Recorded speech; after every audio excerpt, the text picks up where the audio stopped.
Selamat pagi untuk Bapak dosen dan teman-teman semua. Perkenalkan, saya Maria Ritonga dari kelas Sejarah B Reguler 2020. Pada video kali ini, saya akan menjelaskan tentang peradaban pada masa Nabi Muhammad. Peradaban pada masa Nabi Muhammad terbagi menjadi dua periode, yaitu periode Mekah dan periode Madinah. Yang pertama, periode Mekah.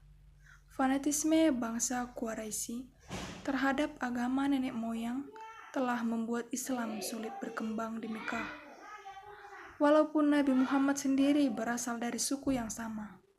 Secara umum, pada periode ini, kebaikan dakwah yang dilakukan Nabi Muhammad adalah dengan menonjolkan kepemimpinannya, bukanlah kenabiannya. Ada dua cara dakwah yang dilakukan Nabi Muhammad, yaitu yang pertama, dakwah secara diam-diam. Pertama kali, Nabi Muhammad diam-diam melakukan dakwah di lingkungannya sendiri dan di kalangan rekan-rekannya. Orang yang pertama kali mendengar dakwahnya adalah keluarga dan sahabatnya. Orang-orang yang mula-mula menerimanya adalah yang pertama, istri beliau, Khadijah. Yang kedua, kalangan pemuda. Yang ketiga, dari kalangan budak. Dan yang keempat, orang tua dan tokoh masyarakat. Dan setelah Abu Bakar masuk Islam, banyak orang-orang yang mengikuti untuk masuk agama Islam. Orang-orang ini dikenal dengan julukan Al-Sabiqun Al-Mawalun. Orang yang terdahulu masuk Islam seperti Utsman bin Affan, Zubair bin Anwan, Fatimah bin Khattab, dan lain-lain. Mereka ini mendapat ajaran agama Islam langsung dari Rasulullah sendiri. Yang kedua yaitu dakwah secara terbuka. Setelah mendakwah secara individual untuk waktu yang cukup lama, maka turunlah perintah agar Nabi menjalankan dakwah secara terbuka. Ada 5 faktor yang mendorong orang-orang Quraisy seruan Islam, yaitu yang pertama, mereka tidak dapat membedakan kenabian dan kekuasaan. Yang kedua, Nabi Muhammad menyeru kepada hak bangsawan dengan hamba sahaya. Yang ketiga, para Quraisy tidak dapat menerima ajaran tentang kebangkitan kembali dan pembalasan di akhirat. Yang keempat yaitu, taklid kepada nenek moyang adalah kebiasaan yang berakar pada bangsa Arab. Yang kelima, pemahat dan penjual memandang Islam sebagai penghalang rezeki. Banyak cara yang ditempuh para pemimpin Quraisy untuk mencegah dakwah.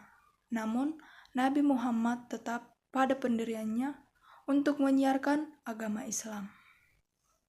Yang kedua, periode Madinah. Penduduk Yatsy atau Madinah sebelum menjadi Islam terdiri dari dua suku, yaitu suku Arab dan Yunani. Saya ulangi, suku Arab dan Yahudi.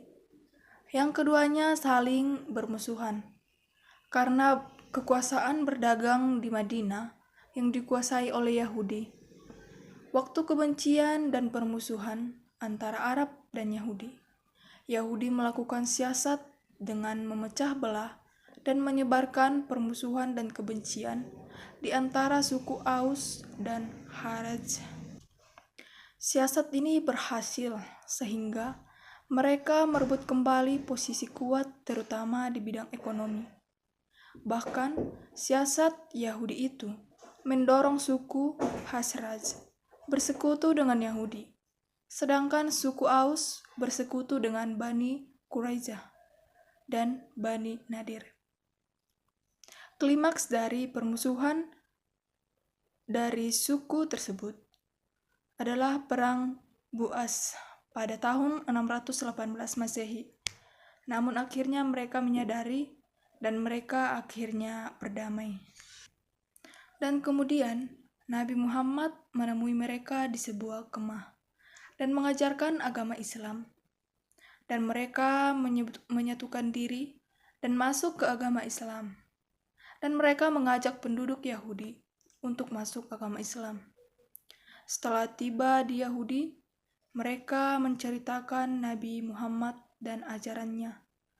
Nabi Muhammad dan mengajak bangsa Yahudi masuk Islam. Sejak itu, nama Nabi Muhammad dan ajarannya menjadi perbincangan di suku di Yastrib. Suku Aus dan Arab masuk Islam dengan 3 gelombang.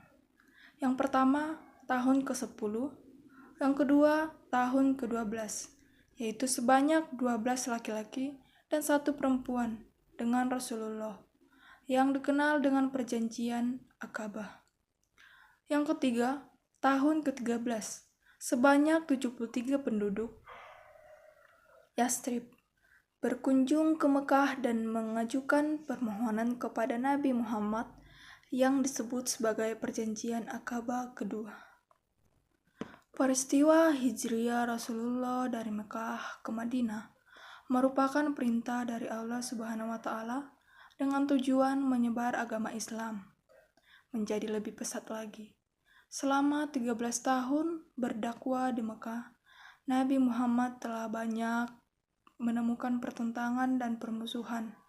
Namun, Madinah yang merupakan kota yang penduduknya lebih mudah menerima ajaran Islam.